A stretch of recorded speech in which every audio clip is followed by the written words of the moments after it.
So, moving on to this next issue that I've been dying to talk about for a while. I was going to do this when we were on tour, but I think I realized doing things on stage that actually make me mad kind of sucks for live shows. Like when I do Rod Dreher or John Podhoretz, like I find them delightful. Oh yeah, I find them just wonderful, whimsical characters. I love talking about it. It fills my heart with joy. Oh God, to read a Rod post. Oh yeah, just imagining Podhoretz in a propeller beanie running around the Upper West Side yelling at fucking waiters. Dreher is kind of a Squidward character. Yes. You know? Oh yeah, he's just sitting there in his dark bunker in Louisiana, just getting angry at like dancing. happy people all day. Yeah. Who lives in a bathroom under the sea.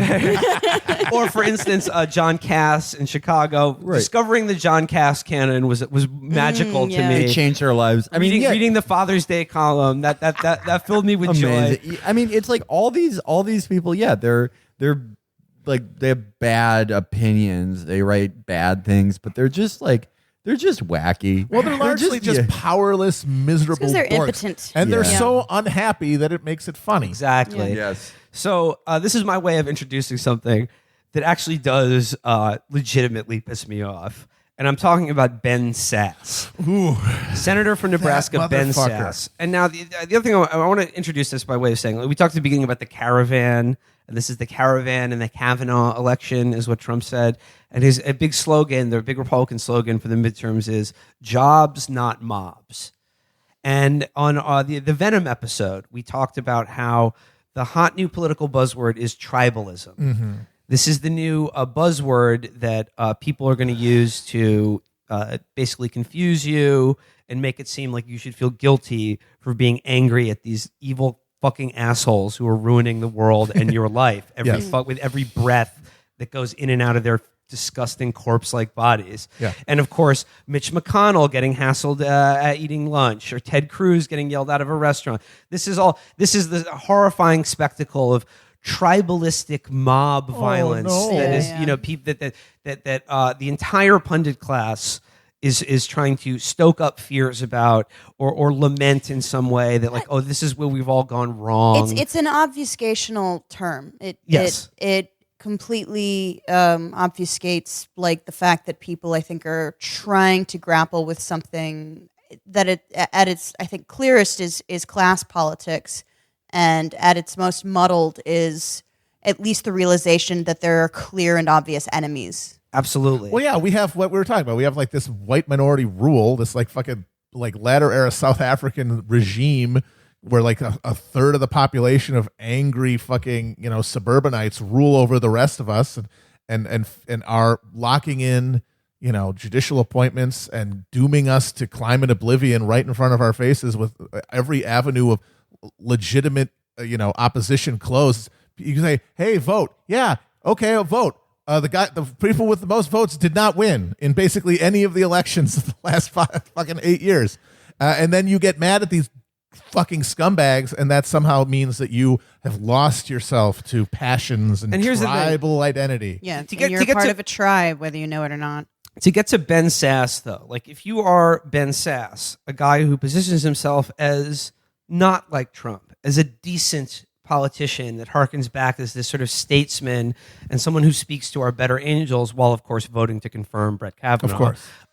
Or if you are... He didn't even have the decency to like have that bullshit Jeff Flake, like moment of uncertainty. Unconflicted. He was never conflicted. He was a yes from he never even pretended he wasn't a yes. The problem... How did he get that reputation, though? Sasse? Yeah. He wrote a book, and he criticized Trump during the run-up to the election, and he did not didn't vote endorse for him. Trump in 2016. Yeah, that Okay. was like his big thing. Yeah. So he made a big show of not voting for Trump, but he votes with Trump as a senator probably 80 to 90% of the time. But like this is the problem now faced by someone like Ben Sasse or David Brooks, who wrote about this topic, or Charles Lane at the Washington Post, another absolutely vicious scumbag who would now like to lecture the rest of us on being nice and civility and things like that. What do you do when the political agenda that you support has essentially won? But you're also slightly embarrassed by that, and you still want to pretend to be a good, thoughtful person. Again, the politics that you support are going to make life for most people more savage, more alienated, and more miserable. So what you do is you tell them that politics and an interest in politics or a concern for what is happening in the world or in the news is what's making them sick. Their side has won. They now can, Ben Sasse, he has won. They can now control all three branches of the government, and as we said, are filling the courts with all of the vampires that they want, that will have a fucking stranglehold on our law and government for probably as long as we are alive.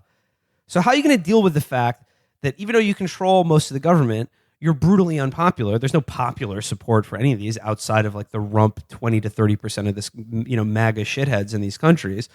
You're brutally unpopular and everybody hates you, rightly so, for what you're doing to them with every day of your life and the power that you wield.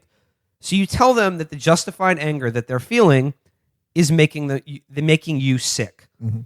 And the subtext to all of this is surrender. Yeah. It's just give up. And I want to. The apotheosis of this is an op-ed. Roll the window down. It's an op-ed that Ben Sasse wrote in the Wall Street Journal that is based on a new book that he has coming out. The title is "Politics Can't Solve Our Political Problems." Whoa. That's some ideology. That's some fish scale ideology. That's the kind sparkling of off the mirror. Counterintuitive thinking that intrigues me and makes me want to read more. Again, the subtext to all of this is surrender. It's give up with engaging with politics as a means to assert any kind of democratic will or popular sovereignty, or even just express the anger that you feel about what's being done to you. The bomb's lost. Yeah. Condolences. The subtitle is, "Our tribalism has a deeper source than the disintegration of communities and an epidemic of loneliness. The only real answers start at home." So again, pay very close attention to what he's doing. And again, this message will be repeated to you at at the sort of elite highest levels of discourse. Right. That that your loneliness and your misery and your alienation, you're doing it to yourself by being angry at politics and caring about what's going on in this country and the world. So this is Ben Sasse writing in the Wall Street Journal. "The Supreme Court confirmation process for Brett Kavanaugh didn't fully break the nation, but it did prompt more Americans to wonder if that moment is approaching. It's been a while in coming. Over the past year, I've heard thousands of my Nebraska constituents and dozens of my colleagues in the Senate of both parties say roughly the same thing. It feels like we're at a tipping point, and X or Y might be the final make or break battle.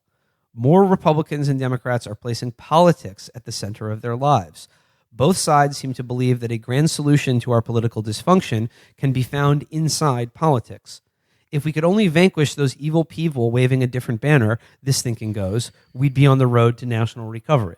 To which I say, Ben, if we could vanquish you totally and completely, it would be a start on getting to a place of decency or recovery for any person living alive in this country or the world right now. No, remember, we must not vanquish our enemies. We can't vanquish them. We mustn't use our tongues upon the social media. Thank you, John Kasich. Yes. A world without Ben Sasse. Cut to the fucking when Lionel Hutz is imagining a world without lawyers. So he goes on, "But nothing that happens in Washington is going to fix what's wrong with America." So again, he's saying nothing I'm doing in Washington or the party that I represent and the laws that we're passing and the things we're doing, that's not gonna help. It's not gonna hurt. It doesn't really matter. Stop paying attention. Like I said, just go to sleep. Just think of yourself. Think of how lonely you feel and how you individually can change that. Focus on like your own little atomized space and know that it has no source whatsoever. It's completely idiopathic. It's not that our battles over the Supreme Court It's not that our battles over the Supreme Court over dignity for accuser and accused alike, over issues like taxes and regulation and immigration don't matter. They matter a lot. The problem is that our ever more ferocious political tribalism and mutual hatred don't originate in politics, so politics isn't going to heal them. Humans are social, relational beings. We want and need to be in tribes. In our time, however, all of the traditional tribes that have sustained humans for millennia are simultaneously in collapse. What the fuck is he talking about? America is not filled with like the Picts of like the Celtic of northern Scotland or the Visigoths and Vandals, or that like none of these things that he's talking about that like the what he's families or like the nuclear family model that has not existed for millennia. Yeah. These are all Okay, but what about manthropology and it's for guys only?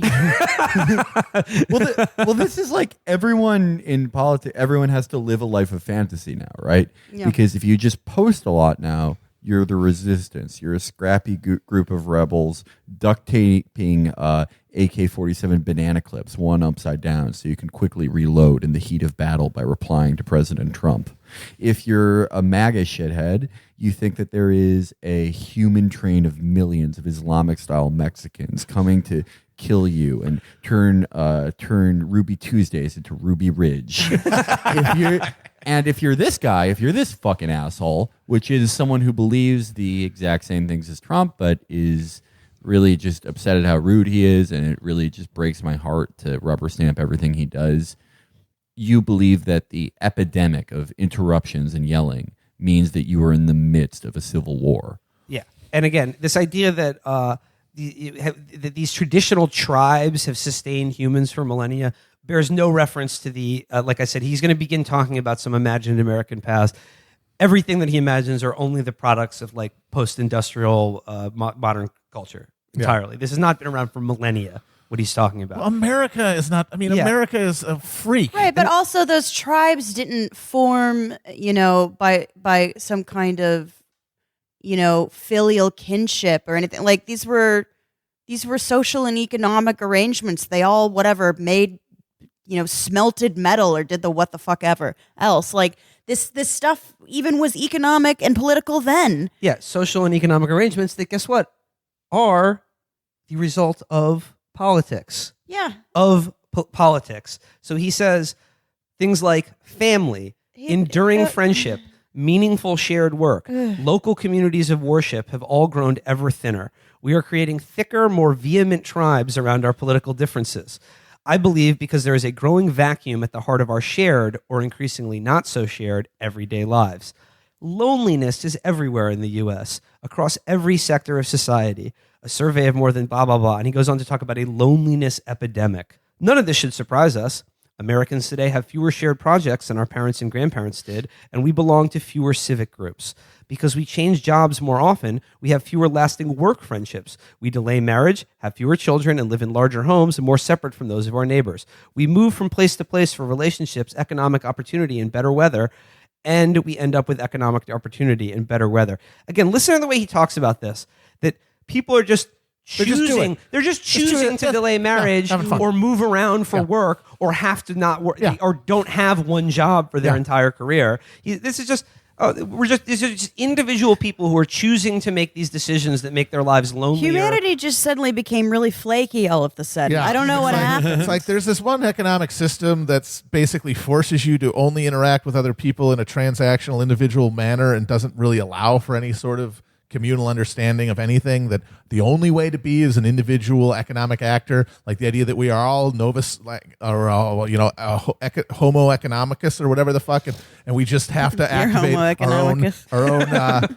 we can only operate according to our own personal economic betterment, and we can only make decisions based on that. I mean, there's an economic and political system that sort of insists upon that, and in fact only allows that. This is just incredibly. I don't know what it was. I can't remember. This is like some kind of Randian, Nietzschean.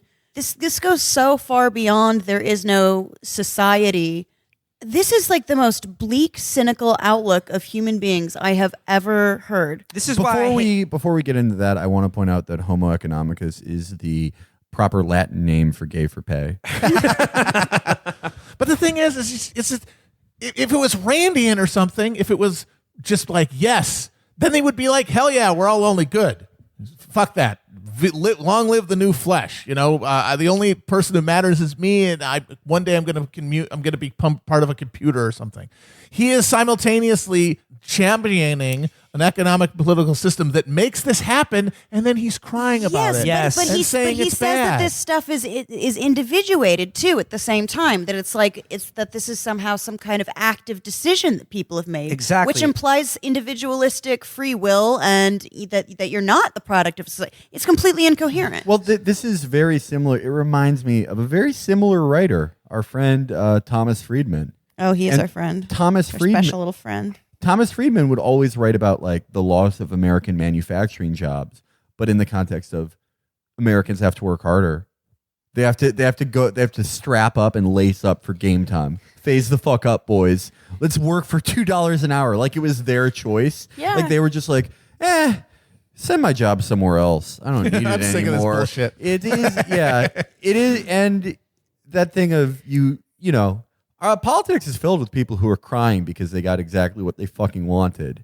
And in this case, you know, that is exactly it. I just had this column, by the way, that went up about the Durham Miners Gala, and mining was essentially obliterated by Thatcher in the 80s. I mean, it was already under a steady decline, but she really crunched down and crushed the union.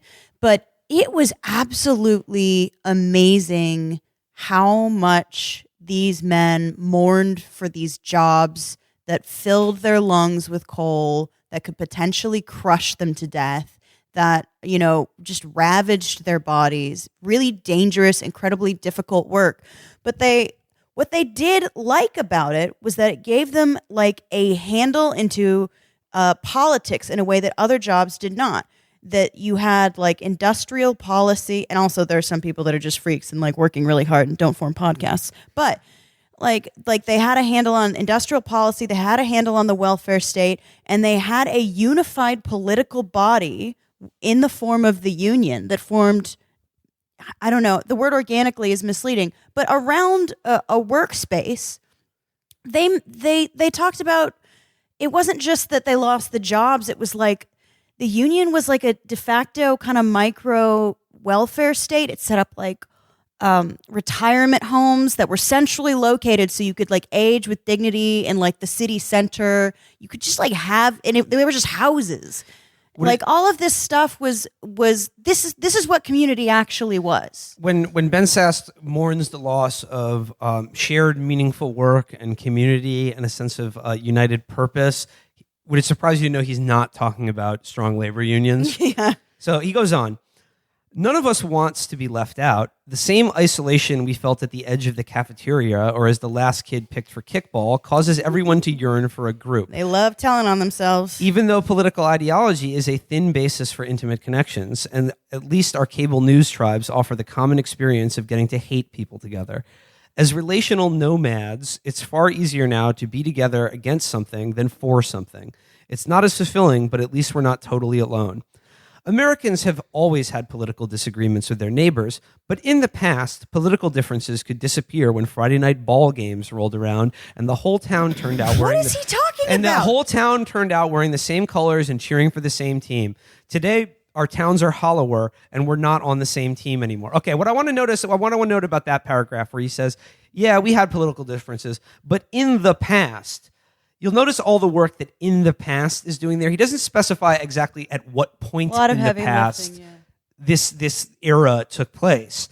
Because I would, if he had to specify, what he would really mean is when America was highly segregated and, white, essentially politics was for white people, and as such, their political disagreements were a little less severe. But also, as a question to that, I don't think there is more conflict at a fucking high school football game than there used to be. Like more, like person to person animosity, especially because now schools are more economically segregated than they've ever been. So you probably vote the same way as every other parent in the bandstand. Well, the thing, and beyond the racial element, the politics he's talking about, the political economic order, was the one of strong labor unions and a very compressed economic order with not a lot of, with relatively little inequality. Yes, like that was the time that he's talking about, And that all changed, and these communities aren't there anymore, and everyone's dying of fucking opioid overdoses. How did that happen? Again, these are just things that People just chose to do these things.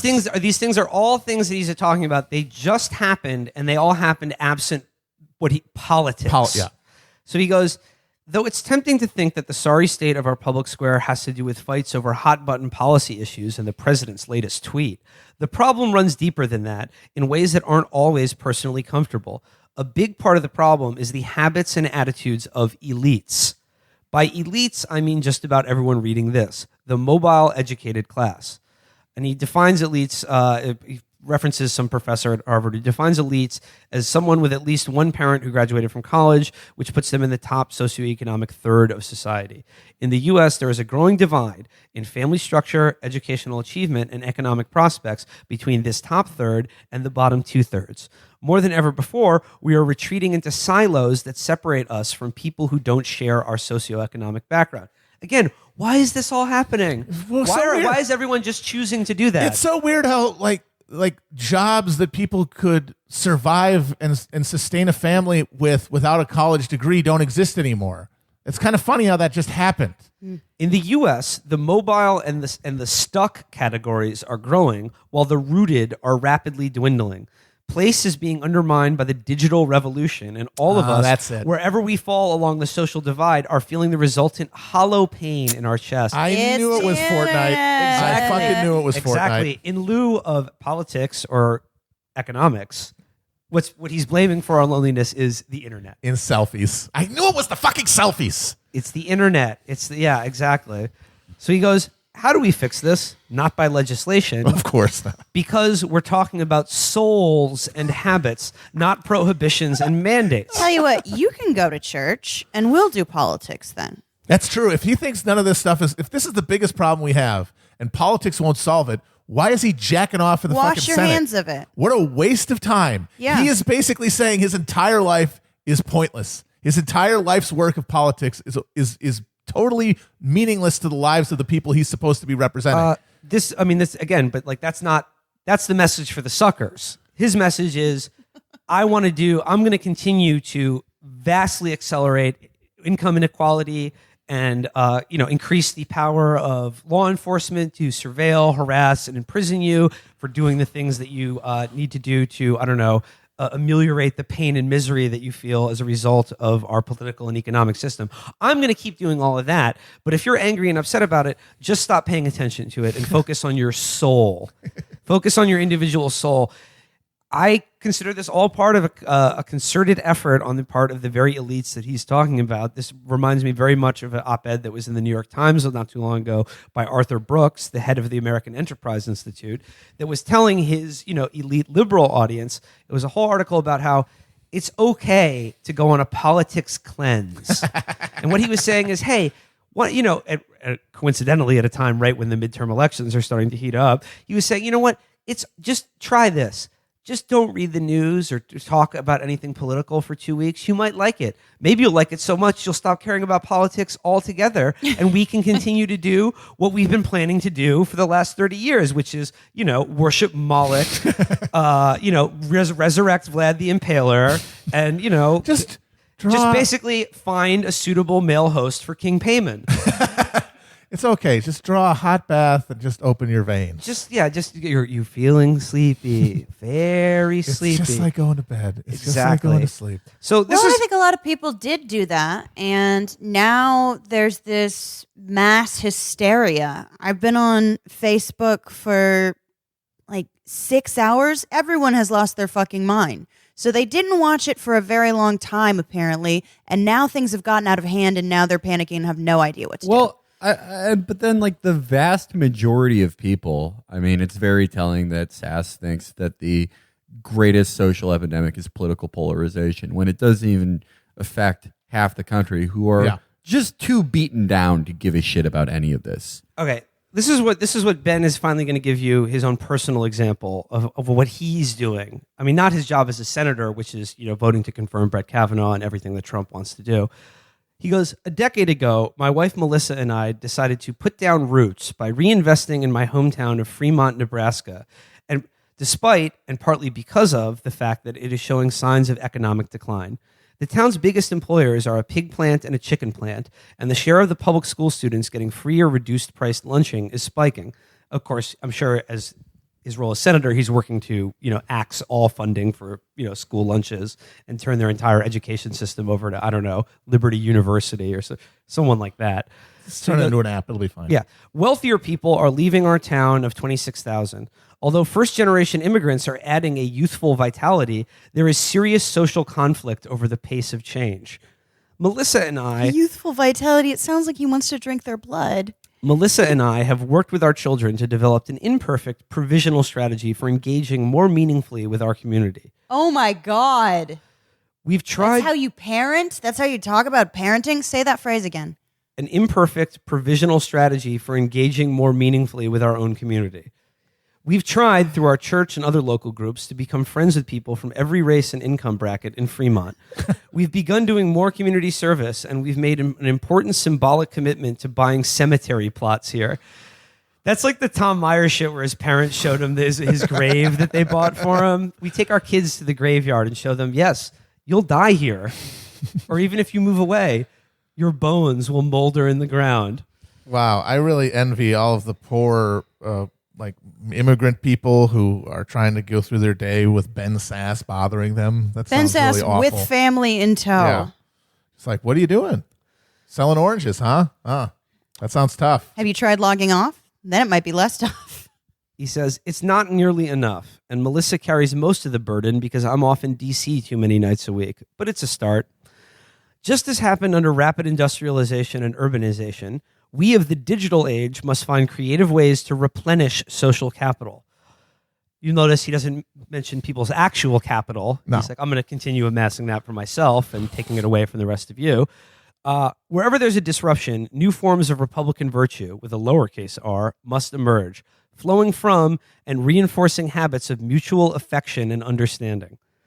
If too many Americans feel like we're not in this together right now, it's because we're not. We are screaming at each other, and the country no longer has enough real social texture to absorb and wick away the hatred. He's thinking about his Under Armour golf shirt when he's writing this. It's wicking away the hatred. We need a cultural ShamWow. The only way out is to rebuild our communities and launch new ones. One person-to-person relationship and one local institution at a time. What is that this sounds easy Richard enough. Scary busy town idea of society that he has? Well, I mean, he's right in the sense that, people at their local level are in a community as it exists, but like the communities Point to the rise and community, fall by though. their Who's that? actual, Point to the community. I don't know, like the fucking people you live around, like the town. Whatever you want to fucking call it, but if Do you, like if do the you plant even closes, know your neighbors? What I'm saying is, if but we live in the atomized hell. If the plant closes and people start leaving, then how do you rebuild the community if there's no place for people to actually work meaningfully? Entrepreneurship. That's J.D. Vance's thing. He wants to teach them all the code and whatnot. They've switched from I don't know, from some idea of something with roots to, I don't know what the metaphor would be, but like they want to have air plants or something. There's no foundation for anything. Right. I think you can just pull the stuff out of your ass and mist it once a week. No, all these communities are falling apart for very obvious, material, tangible reasons. There's no mystery to any of this. Any one of these towns, you can fucking look at the economic and political decisions that led them to the point that they are, and now the fabric's broken. The thing that was holding people together is gone because people need to go anywhere they can to make a living. And if they can't make a living in this shitty little town that you're going to be buried in, then how are they supposed to stay there? How are they supposed to form these Money bonds? doesn't exist to this man. Yeah, it's like that is the fundamental reality of it is you have to be able to support yourself and your family. And in areas with no economic base, you can't do that. And it's going to take politics to return that. It's not going to, logging off of fucking Instagram? How's that going to change whether or not you can fucking get a job other than maybe Walmart greeter in one of these fucking towns? Yeah, I have to say, though, it is kind of, I don't want to say encouraging, but I feel better about, I think, the response that this piece would elicit from just like basically anyone than maybe it would have like, I don't know, 5 years ago or whatever during Obama. Because at this point, people would respond to this with, "What the fuck are you talking about? That is a load of shit. You are a politician and you believe we don't have serious political problems in this country." I mean, he says that like, oh, our political disagreements are real and like these issues matter, but like caring about them too much is tearing us apart, and that it's making us lonely. And he really just wants to like heal our souls. That's what he wants to My do. But he doesn't even have an answer great. for that. That's what's so horrifying. My soul was always great. These people think because they're dead inside, everyone else's problem is that they're dead inside. No, most people are kind of alive inside. They just need some fucking money and security. But he's admitting that he doesn't have an answer to this at the end. It's just like a thing here for you guys to do. Well, he says they Figure it out. volunteer at hay rides or what the fuck else. Do some soul building. Get on that. Like, he has no actual answer for the real It's question. Boy Scoutism. So this is why I genuinely loathe Ben Sasse more than almost anyone in U.S. politics. It's like him and Ted Cruz are like neck and neck. But I think I may find Ben Sasse more repellent because he's not the like disgusting creep outwardly that Ted Cruz is. But Ben Sasse, believes all the same things Ted Cruz does. But he can't help but sell himself as America's concerned father. Yeah, he's one of the last people who actually does think that the forms matter, that the appearances have to be upheld, because he is explicitly speaking, as he says in that article, to this very thin strata of economic and political elites who actually are paying attention to this shit and haven't just checked out because it's stimulus overload. So again, I just want to close this out by saying, as Mitch McConnell gets hassled at the Cracker Barrel or wherever the fuck he eats his gruel, the hot flat rock in the pond that he likes to sit on. And as people continue to express their very justified anger over things like Brett Kavanaugh and the Trump administration, and begin to organized to do that in a way that does constitute shared and meaningful work to engage in politics and to try to fight back against these people who you are absolutely justified in hating. Don't be fucking fooled by that. It's okay to hate these people. It's okay. Keep that hate close to you. Keep it pure like a diamond, like Alexander Coburn said. Yeah. Is your hate pure, Eddie? Keep your hate pure for people like Ben Sasse, because they're going to keep trying this shit, and they're going to keep trying to say that, like, oh, it's all in your head, and you caring about this is what's making you sick and depressed. Yeah, he's like the doctor in Rosemary's Baby. And being angry about this is a sign that you're not sick and depressed, or at the very least, you're not sick and depressed enough to just completely check out. Yeah. Because that's what'll happen if it really gets bad, is that you'll fucking give up. Yeah. So don't do that, and don't fucking listen to Ben Sasse. Fucking spit on him in public, ruin every one of his meals and charity fucking baseball games. Yeah, he hasn't been harassed nearly enough, this guy. I haven't heard any viral things about Ben Sasse getting owned. I think partially because he's got that incredibly bland, like, serial killer face. I couldn't probably pick him out of a lineup.